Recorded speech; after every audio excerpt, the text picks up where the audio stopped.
सभी बच्चों नमस्कार। आज हम 12वीं कक्षा की केमिस्ट्री विषय पर अपनी समझ बनाएंगे। ठोस पहला पार्ट है सॉलिड स्टेट, ठोस अवस्था। यहाँ पर आपके क्रिस्टल्स के बारे में दिया हुआ है। जब आप क्रिस्टल्स के बारे में जानते हैं तो आपको क्रिस्टलीय संरचना को इस प्रकार से दिखता है। यहाँ पर दो तीन चीजें प्रमुख है, मैं इसको थोड़ा सा आपको बता दूं। एक तो क्रिस्टल में जरूरी होता है उसका फलक। तो फलक मतलब अगर हम कमरे की बात करें तो उसके दीवार जितने भी हैं वो फलक है। छत भी फलक होगा और एक ग्राउंड लेवल भी फलक होगा। फलक, दो फलकों के बीच जो कोण है उसको अंतरा फलक कोण कहते हैं। तो ये फलकों के बीच में कोण ही अंतरा फलक कोण कहलाते हैं। इसके अलावा इसमें क्या होते हैं, एकक कोशिका। तो क्रिस्टल क्या होता है, क्रिस्टल जालक। बहुत सारे क्रिस्टल मिलकर के एक बड़ा क्रिस्टल बनाते हैं। लेकिन एक क्रिस्टल में जो एक क्रिस्टल है उसको हम एक कोशिका कहेंगे, सिंगल यूनिट सेल कहेंगे। और इसमें कण पाए जाते हैं, इसके कॉर्नर्स में कण होते हैं। तो ये कण है। तो कण कुछ भी हो सकते हैं, अणु हो सकते हैं, कण परमाणु हो सकते हैं, कण आयंस भी हो सकते हैं। तो ये कुछ भी संभव है, अणु परमाणु या आयन। तो यहाँ पर मूल आता है यूनिट सेल के विषय में। तो यूनिट सेल किसे कहते हैं, तो इस प्रकार की संरचना जिसमें कण व्यवस्थित होते हैं और एक सेल का निर्माण करते हैं, जिनके बीच में एक निश्चित अंतराफलक कोण रहेगा। तो फलकों की ऐसी व्यवस्था ही यूनिट सेल है। यूनिट सेल के प्रकार अगर हम देखें तो दो प्रकार देखते हैं हम। एक आद्य प्रकार का प्रिमिटिव टाइप यूनिट सेल कहने का अर्थ है जिसमें कण केवल और केवल उसके कॉर्नर्स में होते हैं। कण केवल और केवल कॉर्नर्स में होते हैं, तो उसको हम आद्य प्रकार का यूनिट सेल कहते हैं। दूसरा है केंद्रित यूनिट सेल। केंद्रित यूनिट सेल की अगर हम बात करें तो इसके तीन प्रकार हैं, FCC, BCC एंड ECC। यहाँ पर CC तो सेंटर्ड क्यूबिक है। F का मतलब होता है फेस सेंटर्ड क्यूबिक। F मतलब होता है फेस सेंटर्ड।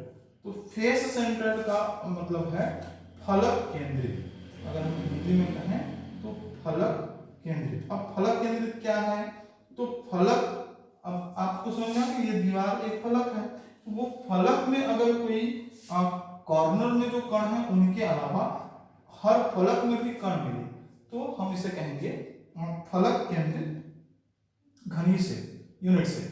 तो फलक केंद्रित यूनिट सेल हम घन के आकार का होता है, तो फलक केंद्रित घनी सेल भी कहा जाता है, फेस सेंटर्ड क्यूबिक। तो ये दूसरा आता है बॉडी सेंटर्ड। बॉडी सेंटर्ड में अगर हम एक यूनिट सेल को एक कमरा माने तो कमरे के बीचों बीच अगर कोई कण है तो वो कहलाएगा बॉडी सेंटर्ड क्यूबिक।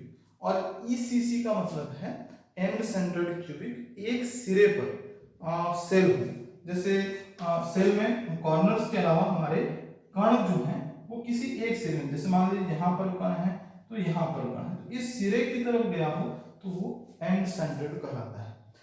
इसमें महत्वपूर्ण होता है कणों की संख्या की गणना। तो गणना भी महत्वपूर्ण है, हम यहीं पर थोड़ा सा गणना भी देखेंगे।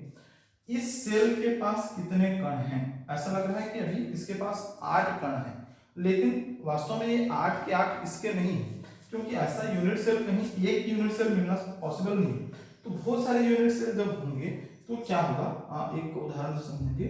ये देखिए, इस तरीके से मान लीजिए यूनिट सेल क्रमबद्ध तरीके से जमे हुए हैं। जब इस प्रकार से जमे हुए होंगे तो इसके चारों तरफ इस तरीके से यूनिट सेल, बहुत सारे यूनिट सेल आकर के सेट हो जाएंगे और इस प्रकार एक व्यवस्था बनेगी। तो यहाँ अगर हम इस कॉर्नर की बात करते हैं तो ये कॉर्नर में हम ये पाते हैं कि ये कॉर्नर में अगर एक कण है तो वो इसके लिए भी वही कण है, इसके लिए भी वही कण है और इसके लिए भी, इसके लिए, ये चारों के लिए यही कण है। इसी के साथ अगर इसके बाहर वाले भाग एक और ग्रुप बन सकता है और यहाँ पर भी वही कण होगा कॉर्नर में, यहाँ पर के कण के लिए भी वही होगा और इसके लिए भी वही कण होगा और यहाँ के लिए भी वही कण होगा। मतलब एक कॉर्नर जो है वो 8 यूनिट सेल के लिए कॉमन है।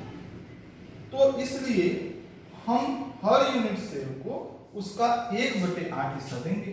कितना देंगे 1/8 हिस्सा। तो देखिए इसको 1/8 हिस्सा मिला, इसका भी 1/8 हिस्सा मिला, इसका भी 1/8 हिस्सा मिला, तो इस तरीके से 1/8 हिस्सा मिलते जाएगा।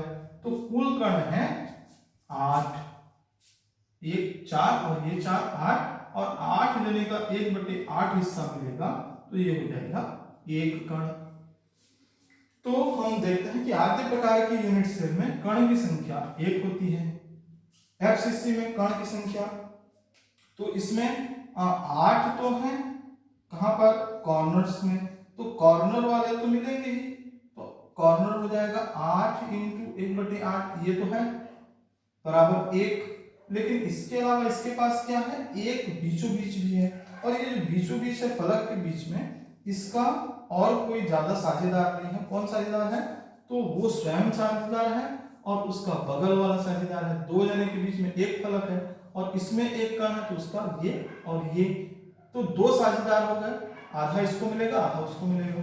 हाँ, लेकिन फलकों की संख्या अगर हम देखें तो इसमें 1 2 3 और 4 ऐसा करके, और ये सामने वाला एक फ्रंट वाला 5 और एक पीछे वाला वो है 6, तो कुल मिलाकर के 6 फलक इसमें हैं, और 6 फलकों पर हर फलक में एक एक कण मिलेंगे, तो 6 कण में मिलेंगे। तो इस तरीके से हमको 6 कण मिल रहे हैं, और प्रत्येक कण का 1/2 हिस्सा या आधा हिस्सा उसको मिल रहा है, कुल मिलाकर के 3 कण।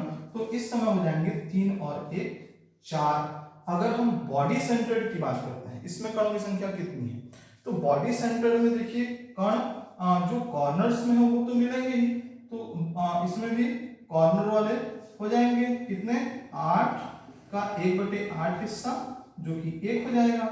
और इसी तरीके से एक जो बॉडी के सेंटर में है, लेकिन इसका साझेदार और कोई नहीं है, किसी से वो साझा नहीं कर रहा है क्योंकि बॉडी के सेंटर में है, तो इस तरीके से एक सेंटर में जो कण है तो वो हो जाएगा 1, तो 1 और 1 इसके हो जाएंगे 2। एंड सेंटर की अगर हम बात करें तो इसमें भी कॉर्नर्स में है, तो सारे कॉर्नर्स के हो जाते हैं 8 के 1/8। वैसे एंड सेंटर का बुक्स में देता नहीं है, लेकिन फिर भी आप देख लीजिए, इसका भी 1, और ये एंड सेंटर में 2 फलकों पर कण रहेंगे, और 2 फलकों में केवल 2 साझेदार हैं, तो 2 कण हैं जिसके आधे आधे हिस्से मिल रहे हैं, तो इसका हो जाएगा 1, तो इसमें कणों की संख्या हो जाएगी 2। तो ये कणों की संख्या ज्ञात करने के लिए माध्यमिक शिक्षा में कई बार प्रश्न करता है। इससे संबंधित अगर कोई ऐसा प्रश्न हो आपके मन में, तो आप कमेंट बॉक्स में जरूर लिखिएगा। चैनल को सब्सक्राइब कर लीजिए, केमिस्ट्री से रिलेटेड और भी वीडियोस आपको मिलते रहेंगे। धन्यवाद।